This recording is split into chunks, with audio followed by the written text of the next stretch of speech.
अल्हम्दुलिल्लाहि रब्बिल आलमीन वल आक़िबतु लिल मुत्तक़ीन वस्सलातु वस्सलामु अला अशरफिल अंबियाइ वल मुरसलीन अम्मा बाद। कुछ माह कबल 2-3 क्लिप्स भाइयों ने रिकॉर्ड किए। वो रिकॉर्ड जो क्लिप्स हुए उनका थोड़ा सा पस मंज़र और बैकग्राउंड में बता देता हूँ।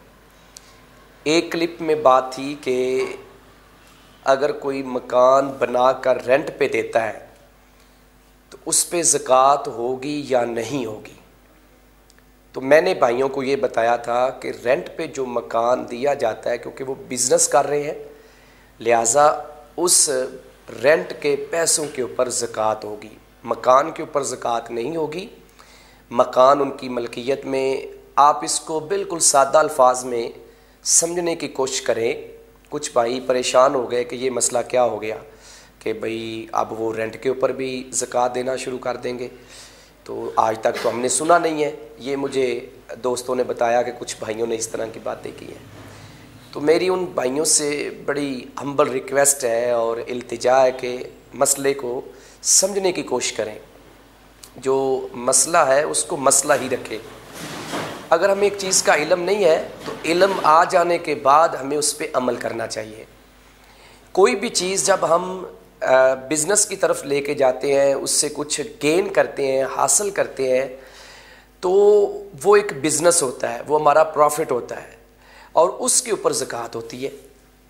अब वो जो हमारा एनुअल जो रेंट बनता है, अगर वो कोई एनुअल निकालना चाहे तो एनुअल पे निकाल दे। वैसे तो ये होता है कि साल में जो रकम हासिल की जाती है वो उसके ऊपर साल गुजरना चाहिए, लेकिन ये एक चीज़ अलग है क्योंकि ये बिज़नेस हो रहा है। ऐसे ही है कि जैसे आप के पास ज़मीन है, आप काश्तकारी करते हैं और उस पर उशर दिया जाता है। अब एक बंदा ये कहे कि मेरी पैदावार हुई है 10 मन 20 मन गंदम हुई है और मैंने तो साल से पहले उसको खा लेना है, लिहाजा अब मेरे ऊपर तो ज़कात नहीं है। तो यहाँ मसले की नोयत थोड़ी सी चेंज हो जाती है। जो इसके अलावा बिजनेस होता है उसमें जब हम इन्वेस्टमेंट करते हैं तो उसमें पैसा कम और ज़्यादा होता रहता है और वो फिर इन दी एंड जब साल होता है तो हम उसका कैलकुलेट करते हैं, लेन देन करते हैं और फिर ज़कात देते हैं। यहाँ जो अमाउंट है वो फिक्स हो जाती है और पैदावार फिक्स हो जाती है, कितनी पैदावार आनी है। तो जिस तरह ज़मीन से पैदावार आती है तो हम उसका एक उशर निकालते हैं और अगर उस पर हमारे अखराजात होते हैं तो फिर हम उसका 20वां हिस्सा निकालते हैं, निस्फ उशर यानी उसको कह सकते हैं आप। तो इसी तरह मकान के ऊपर जो हम किराया हासिल करते हैं, अगर कोई साथ देना चाहे तो फिर भी वो 2.5 से निकालता जाए, नहीं तो वो इन दी एंड पूरा साल जब हो जाएगा तो वो उस किराए को कैलकुलेट करेगा और कैलकुलेट करने के बाद 2.5 के हिसाब से उसकी ज़कात निकालेगा। ये आप मज़ीद अहले इल्म से रब्ता करके पूछ सकते हैं मसला। तो मुझे तो जो समझ आई, मैंने स्टडी करने के बाद ये भाइयों के सामने इस मसले को रखा। तो कुछ भाइयों के लिए ये मसला बिल्कुल नया था, इसलिए वो परेशान भी हुए। तो ज़कात जो है वो रेंट के ऊपर है, असल बिल्डिंग के ऊपर वो आपकी मलकियत में उसी तरह रहेगी जिस तरह ज़मीन के ऊपर आप ज़कात नहीं देते कि आपका 1 एकड़ जिसमें आप फसल काश्त करते हैं, तो अब उस 1 एकड़ की कीमत सियालकोट के करीब करीब देखें तो 50 लाख 60 लाख 70 लाख है, तो आप उस 70 लाख के ऊपर ज़कात नहीं देते, आप उसकी पैदावार के ऊपर ज़कात देते हैं। लिहाजा यहाँ भी आप उसकी पैदावार यानी रेंट के ऊपर ज़कात देंगे। तो एक बात तो ये। दूसरा मसला ये था कि कमेटी के ऊपर ज़कात। बाज़ भाइयों ने यह भी इतराज़ किया, तो मैंने मसला ये बयान किया था कि कमेटी, एक तो ये है कि हमने कमेटी डाली और हमारे पैसे 50,000 60,000 लाख रुपया में मिला और उसी को हमने उस लाख रुपए को अपनी किसी ज़रूरत वाली जगह पे इस्तेमाल कर दिया और हमारे पास वो पैसा सेव नहीं रहा।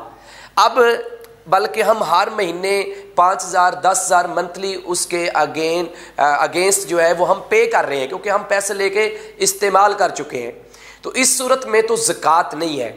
लेकिन मैंने मसला ये बयान किया था कि अगर एक बंदा कमेटी डालता है और उसकी कमेटी, बाज़ कमेटियाँ 2-2 3-3 साल चलती हैं। अब अगर एक बंदा 5,000 की कमेटी डाल रहा है तो 1 साल के बाद उसकी कमेटी ज़कात के निसाब को पहुंच जाएगी। जो ज़कात का निसाब 52.5 तोले चांदी और 7.5 तोले सोना है। लेकिन चूंकि हमारे यहाँ जो करेंसी रवाज पकड़ चुकी है, वो हम पैसे इस्तेमाल करते हैं, और उस वक़्त करेंसी जो यूज़ होती थी नबी अलैहिस्सलाम के अहद मुबारक में वो चांदी होती थी ज़्यादातर। तो लिहाजा आज के दौर में चांदी की कीमत यही तकवा के ज़्यादा करीब है। गो कुछ उलमा का ये मौक़िफ़ है कि अगर आप सोने की ज़कात निकालना चाहते हैं, उतने पैसे आपके पास होने चाहिए। सोने की कीमत आजकल 1,10,12,000 के करीब चल रही है, तो वो 7.5 तोले की कोई 8 लाख प्लस बन जाएगी। उसके मुताबिक दे लें, 8 लाख से बल्कि 8.5 लाख 9 लाख तक चली जाएगी।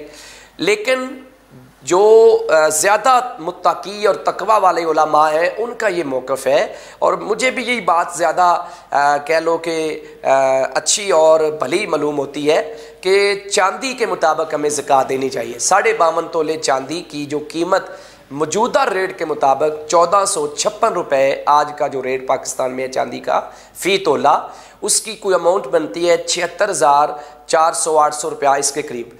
तो मैंने लास्ट टाइम भी ये बताया था कि 70 से 80 हज़ार रुपया अगर आपके पास साल गुजर जाए तो उस पर ज़कात होती है। तो उस पर भी कुछ भाइयों का ये सवाल आया कि चांदी तो बड़ी महंगी है, कॉस्टली होती है, तो ये कैसे हो गया। तो बहरहाल आप इसके ऊपर तहकीक कर सकते हैं कि ये कोई ऐसा मसला नहीं जो आपको समझ में नहीं आ रहा। तो 52.5 तोले चांदी की जो कीमत बनती है, मैंने उसकी एक फ़िगर आपको बता दी है कि 75 से 80 हज़ार, तो आप 75,000 ज़हन में रखें। अगर 75,000 आपके पास साल पूरा पड़ा रहा है और या आपने बिज़नेस में उसको इन्वेस्ट किया है और बिज़नेस में वो चल रहा है, तो साल के बाद आप उसके ऊपर ज़कात देंगे, और वो चांदी के निसाब के मुताबिक देंगे। यानी 75,000 अमाउंट आपके पास होनी चाहिए, चाहे वो बिज़नेस में है, चाहे आपके बैंक में पड़ी है, चाहे आपके घर में लॉकर में पड़ी है, तो उसके ऊपर आप 2.5 के हिसाब से ज़कात निकालेंगे। तो लिहाजा ये मसला भी हमें समझने की ज़रूरत है। एक कमेटी वाली रकम के ऊपर ज़कात किस सूरत में देंगे? उस सूरत में जब हम इतनी कमेटी दे चुके हैं कि हमारी अमाउंट 70-80 हज़ार कमेटी की मद में जा चुकी है और उसको साल हो गया, अभी कमेटी निकली नहीं। तो अब चूंकि ये सेविंग में चली गई है, लिहाजा जब सेविंग में चली गई और उसके ऊपर साल भी गुजर चुका है, तो फिर उसके ऊपर ज़कात देनी पड़ेगी। अगर आपने पहले कमेटी आपकी निकल आई है और आपने इस्तेमाल कर ली है, तो फिर उसके ऊपर ज़कात नहीं है। तो ये पिछले जो क्लिप्स क्लिप्स मैंने रिकॉर्ड करवाए थे, इन क्लिप्स के हवाले से भाइयों के सवालात दोबारा आए थे, तो मैंने उनको एक्सप्लेन कर दिया है। बाकी मज़ीद आप तहकीक कर सकते हैं। अस्सलाम वालेकुम।